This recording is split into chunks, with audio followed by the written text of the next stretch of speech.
Here's how the rich don't pay taxes. They own rental properties. Let me break down how their tax savings work. First, they get to deduct from their taxes. That means they reduce their income that is taxed by removing things that were expenses on the rental property. This is things like property taxes, mortgage interest, maintenance, insurance, management, and even trips they take to and from their property and meals where they talk about their property. Second, they get to depreciate.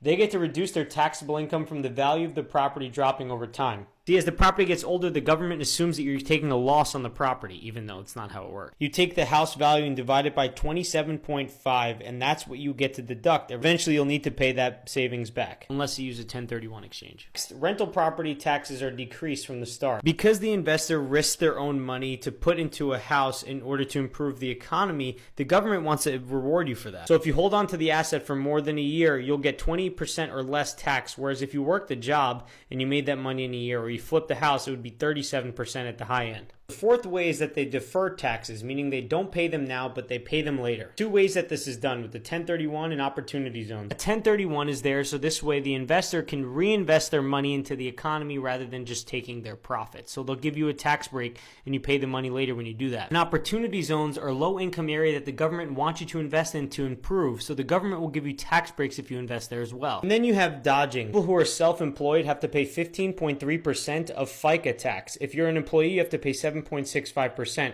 As an investor, you have to pay 0. Hit that follow button because I simplify real estate to help you get started.